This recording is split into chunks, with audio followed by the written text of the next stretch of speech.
Hello, and welcome to round 2 of the Parenting Roundabout podcast. I'm Terri Morrow, and I'm here with Catherine Haletko. Say hi, Catherine. Hello. Usually on this podcast, we talk about parenting issues, but once a week, Catherine and I like to get together to discuss TV, movies, books, and other entertainment topics because it's nice to talk about something other than parenting for a change. This week, we're talking about one of my favorite West Wing episodes, Somebody's Going to Emergency, Somebody's Going to Jail, subtitle, A Very Bad Day for Sam Seaborn. And we will continue our challenge round with one of my favorite movies, Return to Me, which I have forced Catherine to watch. But first, Super Bowl! Catherine, did you watch the Super Bowl? Did you see anything worth talking about? Well, I watched some of it, but I was constantly fighting with someone in the room who wanted to watch the Puppy Bowl. Instead. The recorded Puppy Bowl. Oh. He wasn't even watching the real live Puppy Bowl, but So, but I did see the halftime show, and I did see a lot of commercials, and I also went online and watched several of commercials that I missed. Didn't your Puppy Bowl watcher at least want to see the Schuyler Sisters sing America the Beautiful? Probably, but I got home too late. I missed that. I also watched that online. I did too. I was watching, I had it on the Super Bowl channel just so I would be sure I wouldn't miss it. But it's 5 hours of people bloviating about sports that I could care less about. And my husband said, isn't that annoying to just sit there and listen to that? I said, well, yeah, I guess it is kind of. So I put an episode of Speechless on to try to catch up with that. And then all of a sudden, I saw the time, and I went back on, and it was the national anthem already. Oh, I missed it. So then I'm constantly refreshing the computer because I know the video of it is going to come up. I know it's going to be on various people's Twitter feeds, and it's going to be on YouTube, and so I got it the very moment it hit YouTube. I was watching it. And there was an awful lot of freaking out over them adding the word sisterhood to the song, which really, there's a lot of other things that we could argue about or be upset about, or I don't know. I thought it was just fine, and particularly as a nod to the show and their characters in the show. It fit as well. They play sisters. Yes, people. And they're going to compel them to include women in the sequel, so they just went ahead and put it in. So I thought it was very nice. I enjoyed it. I would have liked to have seen the whole build-up to them coming out. Presumably they walked onto the stage and weren't just cut to. Maybe they were. I was annoyed that they kept cutting away to faces of various athletes listening to them. I want to see those three people sing. I do not want to see guys standing there waiting to play a game. Right. What the heck? Is it that they're not famous enough that Fox thinks that we got to look at people that the audience might know? I don't know, but I would have really liked to see them just sing the whole thing. The only good thing about that was the coach of the Falcons smiling when they added sisters. Yes, I did enjoy. I did not know who that was, but I enjoyed that smile. I thought that was awesome. I have to admit, I don't know if it was the head coach or a different coach, but I thought I read that it was a dude at any rate. It was a dude on the sidelines, exactly. Some dude. Yes, but, the game I have limited understanding of, so I was mostly working and periodically looking up and saying, well, that sounded like something. Which team was that? Is this team in trouble? Is that team doing good? I didn't really care who won particularly, but I felt bad for the Falcons that they were doing so well. And then they lost. And then they were not doing so well afterward. Yeah, I was following some tweets from people who are hugely not Patriot fans, and they were like, they're evil, they will come back, they will win. And sure enough, they did. So, but commercial-wise, it felt like, and maybe it's this way on all Super Bowls, but I felt it particularly in this one because it was just one commercial after the other this way. It was a long way to go to get to what they were selling in almost every case. You could take the last 5 seconds of 10 commercials and switch who they were for, and they would work just as well, which I think is a problem. Yes, and some of them didn't even say who they were for, like the Airbnb one. There was discussion, at least on my Facebook page, of, well, if you don't know the logo, then you don't know that it's Airbnb. This one was the we're accepting or whatever, the one with all the diverse faces, which, as Ellen Seidman pointed out, yes, they were They were culturally and ethnically diverse, but there was no disabled person represented as being part of a diverse community. I saw that blog post from her, and I didn't get a chance to read the whole thing, and now I know what it was about. That's what it said, which I thought it was a great point. You know? Yeah, I don't remember that one. I feel like I did not see the whole amount of ads that I should have seen, that I was kind of working and stuff was kind of flowing one into the other. There were a lot of dystopian-looking movie commercials that sort of all bled together. Although I have to admit, I stopped and just laughed at the latest in the Fast and Furious one, where they are apparently driving cars on the North Pole or something, and they're, you know, they had one movie where they drove a car out of a skyscraper into another skyscraper, and this one it looks like they did it with 20 cars, and it's like, at some point, do you run out of magnification on these things? Yeah, somehow they keep coming up with new stuff. At some point, it's got to be just Vin Diesel in the desert with a single automobile. You know, you got to get back to the basics at some point. But it's just that was just amusing for the sheer over the topness, which is what you want from Super Bowl commercials. Right. I did think there were a lot of movie and TV commercials, which doesn't really fit the mold of like, let's watch the Super Bowl commercials. Yeah. Right. Because they're more like movie trailers. Although the one that was for some video game about tanks, and they had like fake TV shows, like Teensy House shows and the Real Housewives, and then they would just drive a tank through. That one did amuse me, even though it got not a lot of attention from anyone else. I don't know. You spend so much money on these, and it's like, it should be you're spending all this money to get your brand known and to get out there. And it's gotten to be more and more as you're spending this money so you get a lot of clicks on the internet because people got to go watch it. Right. I wonder if they see any uptick in actual, business from this. And if not, is being the water cooler pick the next day sufficiently motivating? Anything? Yeah. I know. My husband, who works in advertising, says no. That would be my guess also. He says it's not worth it. Yeah. It's, did you feel also this year it seemed even more than ever that the ads were interchangeable and not identifiable with any particular product? Generally, yes, I would agree. So, did you watch Lady Gaga? I did watch Lady Gaga. And I rather enjoyed it. I thought, I could have used a little less of her like dangling from that wire and contorting herself. But the drones were cool. I have to admit the drones were cool. And I didn't really believe they were drones, but my 11-year-old co-viewer insisted, no, those are drones. And he was right. Yeah, I was braced for it to be political, and it did not seem to be. It's one of those things where you can see where the money was spent, you know? Let's put on a big, spectacular show. Let us pull out all the stops. Let's have a ton of people on the stage. Let's have lights. Let's have fireworks. Let's have drones. And she jumps from the ceiling into the building. And I respect that, you know? For a Super Bowl show.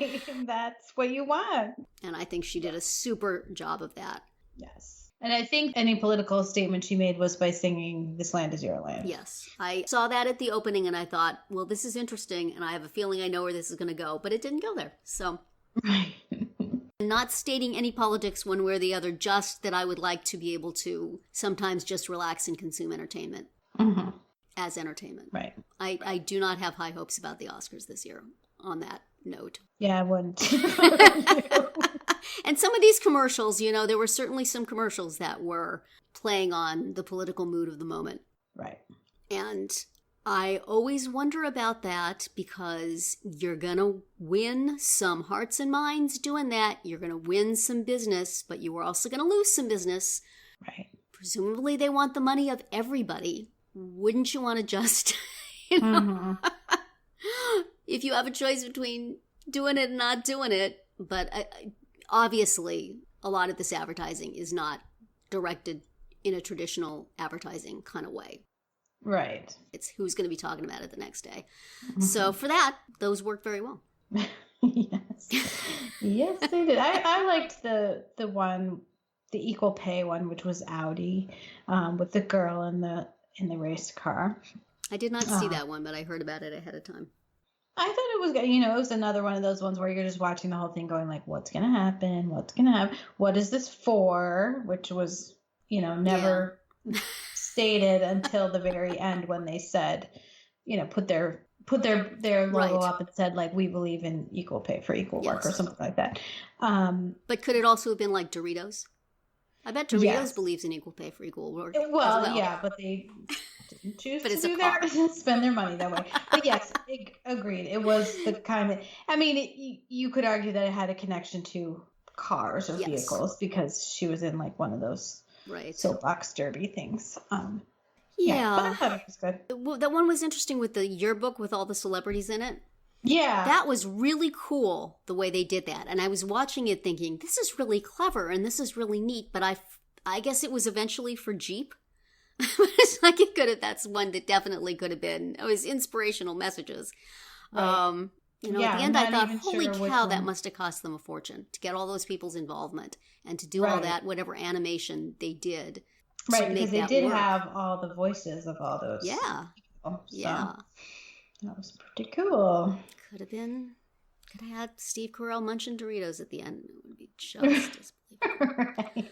Instead, they had Jimmy Kimmel playing the clarinet. That's right. Yeah, which, from my point of view, deducts points, but still. It was a little flintal for you. Yes. Were you excited to see Martha and Snoop doing a commercial together? I did think that was funny. I had to explain that to my husband, and it took a lot of explaining, and I still don't think he got it. Yeah.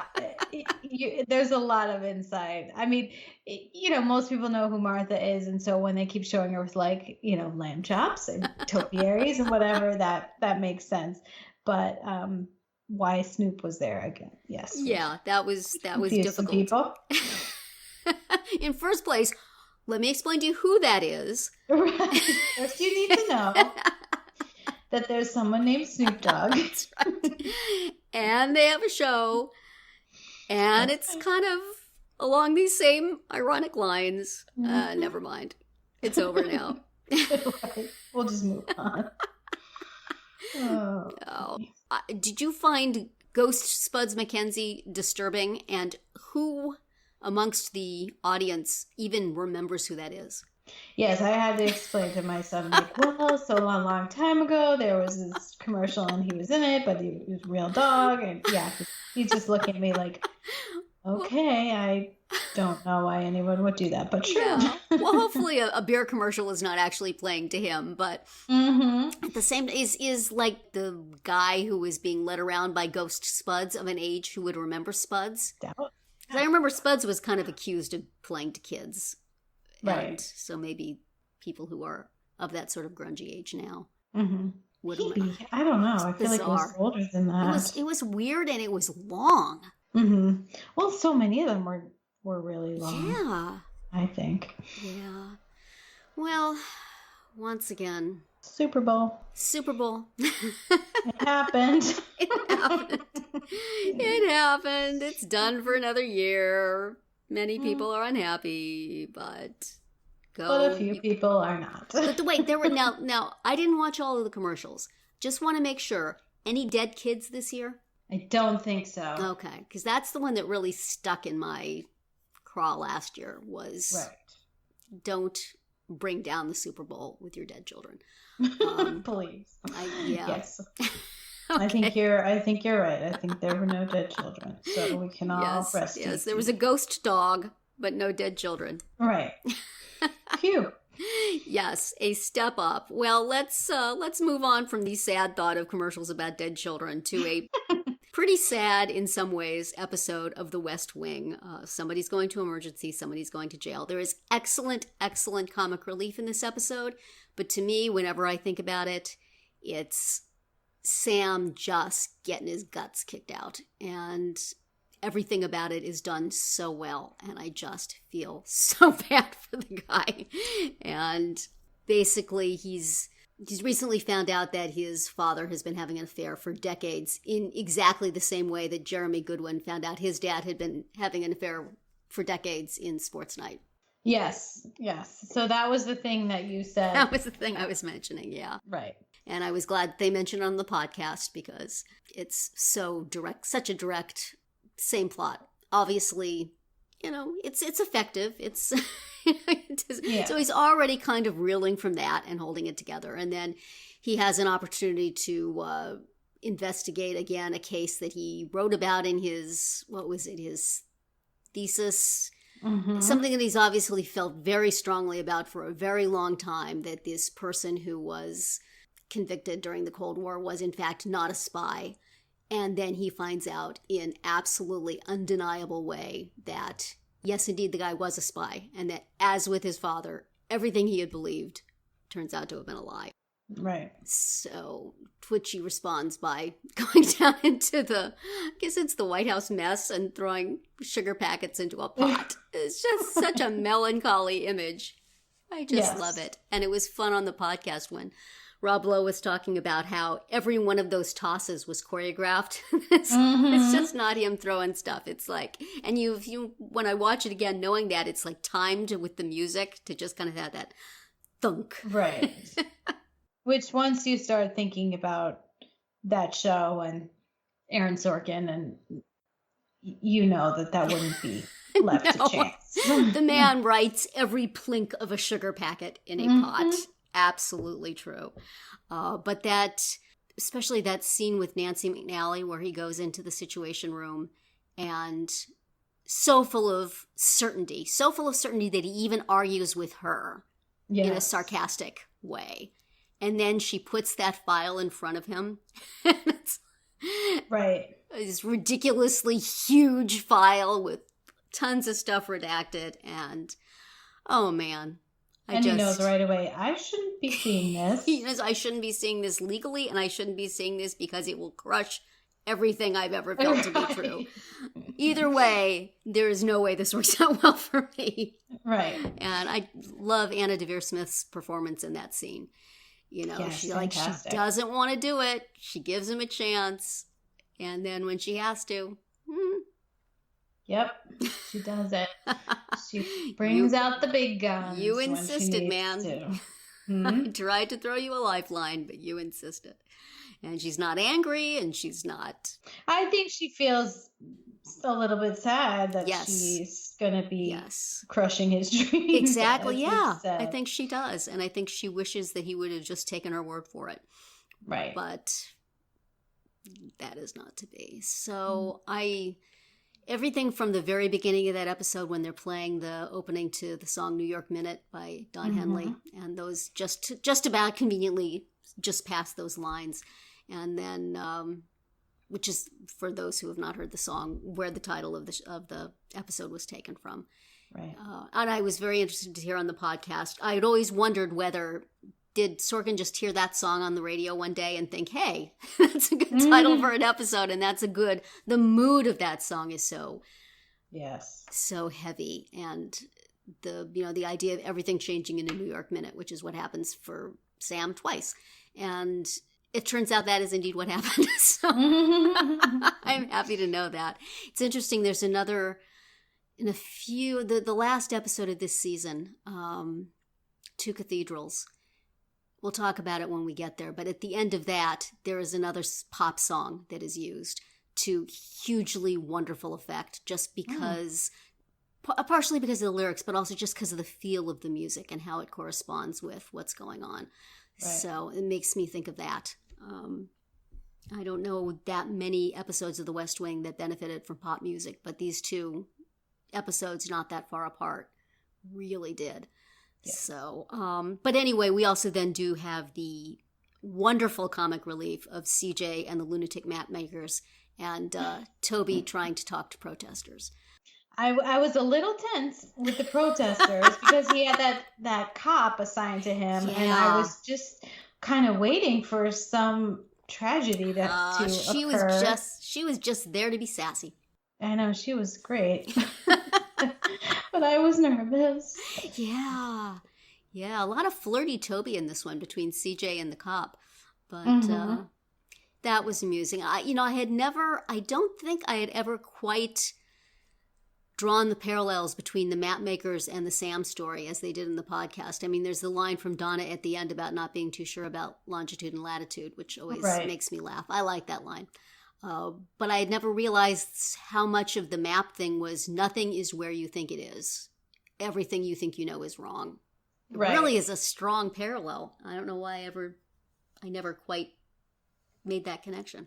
Right. It is a strong parallel, and it's also a parallel with the sports night episode that was all about navigation as well, which I had not remembered, or at least hadn't put it together by the time I watched the podcast. So I needed them to spell that one out. Yeah. I only knew it because I had looked it up to try to figure out which episode it was that had happened and to make sure it was as I remembered.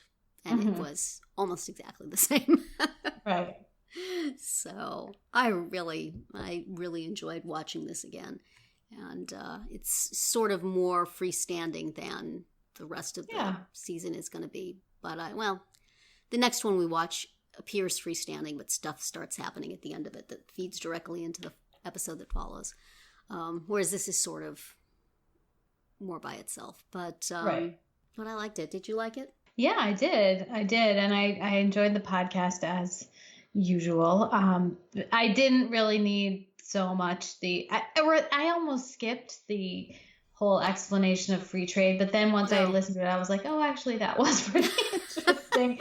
So fine, you taught me something. Yeah. I'll take it. Yeah, I liked everything about it. And the performance by Rob Lowe is really fantastic. So and good. It was great to be able to hear.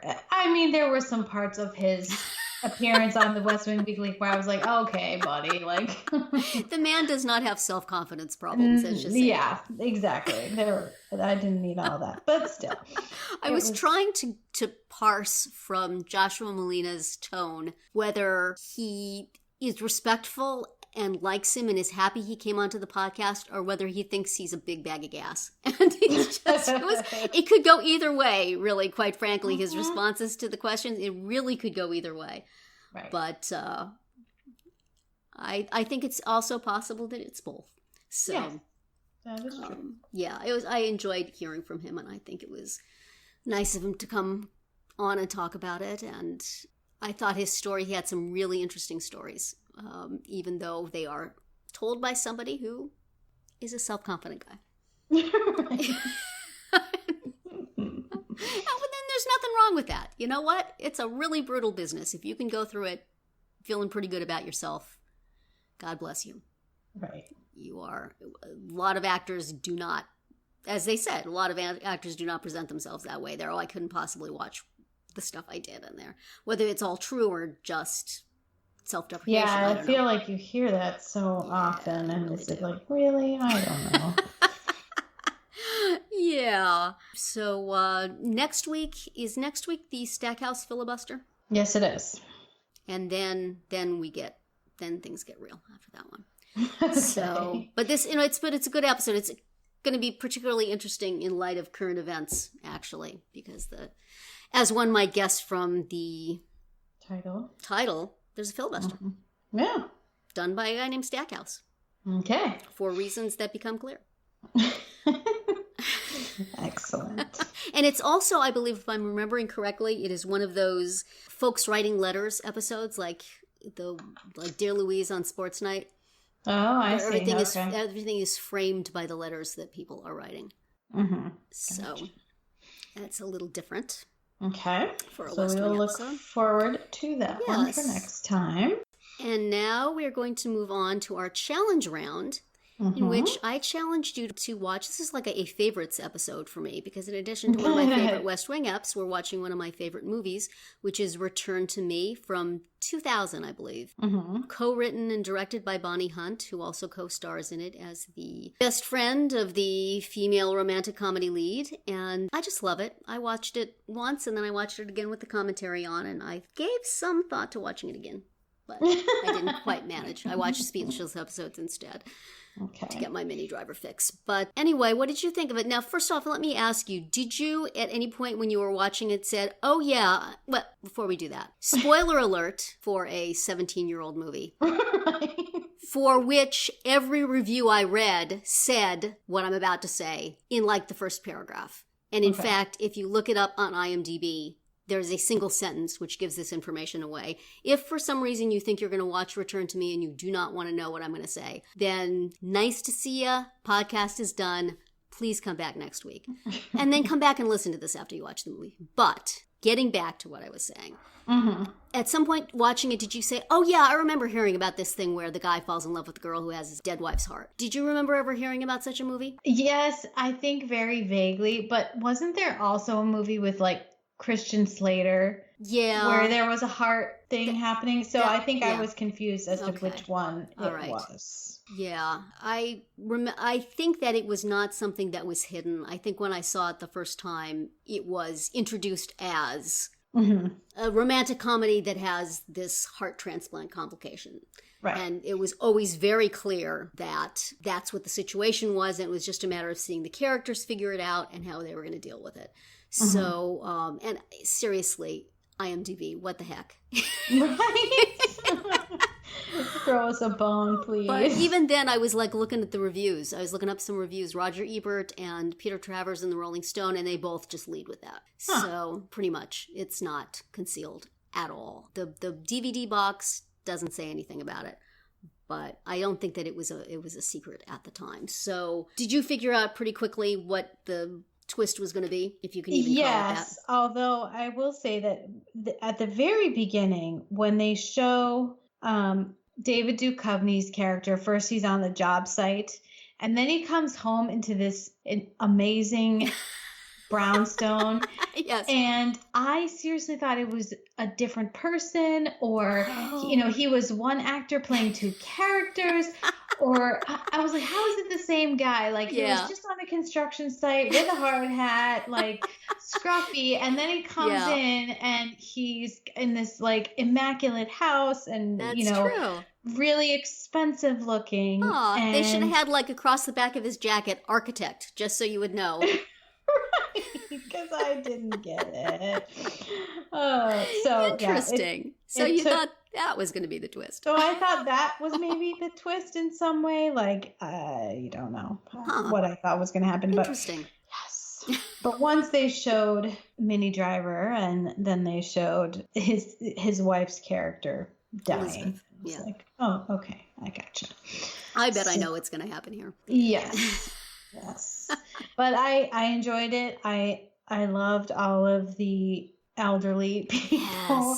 Yes. There's Carol O'Connor and Robert Loggia and even more sweet old men enjoying a friendship that was very sweet to see. Yeah, and a protectiveness of her that was sweet. I remember I listened to the commentary. Again, I had listened to it in the past, and Bonnie Hunt was mentioning that the studio kept telling her to cut those scenes. And she kept insisting on them because it's like, they don't really necessarily drive forward the action, but they pay off at the end. So they do, and they make it a little less of a this is your basic romantic comedy movie. Yeah. They add because a lot they of depth have to some layers. And that, you feel that Bob is not just meeting this girl he's going to fall in love with, but he's sort of finding an alternate life for himself after having been sort of by himself for a year. When he comes in and they're all like, hey, meet Bob, his wife is dead. Oh, hi, how are you? And he just kind of is smiling like, well, okay.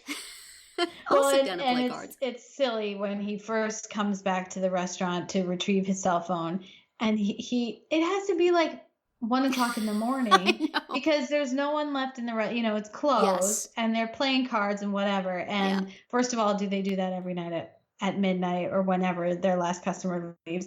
And second, how did he think That would be the time to go. right? Why was he deciding like now's a good time for me to go do this? Yeah, I don't know. I think one of the reviews I read referred to it as the earliest closing restaurant in all of Chicago. Yeah, exactly. Early evening, and then you're out. Yeah, we're done. Everybody can go home now. Yes. I also really love the whole Bonnie Hunt and Jim Belushi and their family. Yes. And the sort of adorable chaos and all the kids and screaming and yelling, and that just seemed really lived in. Mm-hmm. Yeah, that's a great relationship between the two of them, and the way he's so protective of Grace, Minnie Driver's character as well, and how they all just go bowling together, like the grandpa and all the grandpa's friends. It's very cute. I mean, sort of a fantasy, but as is every romantic comedy. So I really liked the characters, and that. I mean, I guess part of the complication is due to a lie, and that she doesn't tell him right at the beginning that she had a heart transplant. But even if she had, they would not necessarily have made that connection. Right. And I was going to say that I did appreciate that it was really only a short amount of time in the movie from when she figured out what had happened to when she did tell him. Yeah. Because I don't like when there's that artificial, she knows, but he doesn't know. And I think you're right that it's a little different with her not telling him at all about the heart transplant, because of the way people treat her when they find out. And so I did, like I said, I did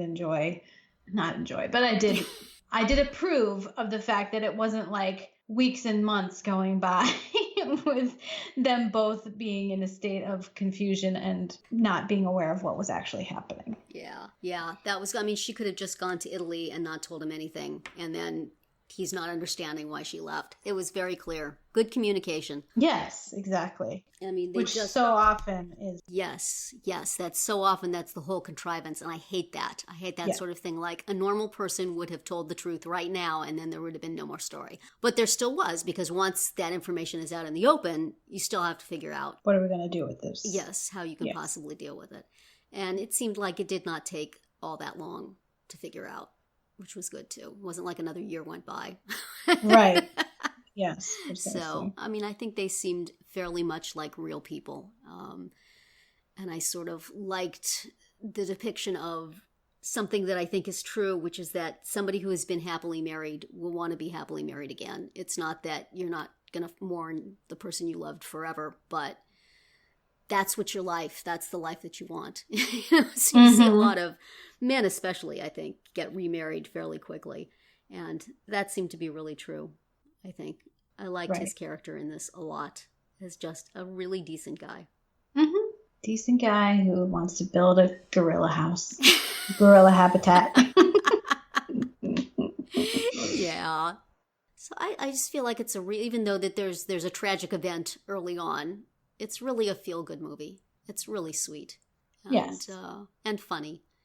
And since I gave my husband's review of Rushmore, I'll have to give my husband's review of this as well, which is that he liked all the funny scenes with the old guys, and the romance stuff he was not so interested in. It's like, if they could have done 2 hours of the old guys playing poker and talking music. Right. And when the waitress comes in the room to find them all dancing with each other. So cute. Coupled up dancing. Yeah. That's I just really, as I mentioned for the commentary, but even without that, you just really get a sense that Bonnie Hunt just dug having those guys there and had so much fun filming them. And she said a lot of it was she just had them together all the time. So a lot of times something would come up when they were hanging out, and then they would use that. And they built up that camaraderie that really, really shows. Okay, well, I'm glad you enjoyed it. And I was very glad to have something forcing me to rewatch it, which I've been meaning to do for a long time. There you go. Very enjoyable. So if you all haven't seen it, now that we have ruined it for you, not. I have not. Go see it. Really, even in our spoiler-phobic age, that is not a piece of knowledge that ruins this movie in any way. It's pretty clear early in the movie, and if you had watched this when it actually came out, you would have seen it before you went to You probably would have heard about it. You would have heard about it because it was definitely talked about as, usually in negative terms, as, oh, that heart transplant romantic comedy. Oh, it's his wife's heart. So it was not a best-kept secret. Right. Even before it got to the theaters, yeah. as I recall. So what is it you will be challenging me to consume next week? So I thought instead of a movie, I would have you listen to an album or a playlist of songs or whatever we call it these days. So the band Fountains of Wayne, which I know you've heard of, and most people have heard of their song Stacy's Mom. I have like their second and third CDs, but I haven't paid attention to them since then. Right. So they have many CDs, and all of them I really, really like. But the most recent one, and by most recent, I mean 5 years old, going on 6, is called Sky Full of Holes. Okay. And I just love it. I love the songs on this album. And I really like all of their music, but I think this one has some really good tracks on it. Cool. So I think you should listen to it, and we will discuss. Excellent. Yeah, I think that's a neat thing to do. We don't really talk about music enough on this podcast, so I will give that some listens, and we will talk about that next week, along with the West Wing episode, The Stackhouse Filibuster, and something else, which we will think of between now and then. That's right. That's going to be it for our round 2 this week. Please subscribe to our Parenting Roundabout podcast so you won't miss any of our episodes, including our daily speed rounds and weekly group chats. As always, you can find recaps, links, and an opportunity to comment on our website at parentingroundabout.com. Goodbye, Catherine. Bye, Terri. Goodbye, everybody.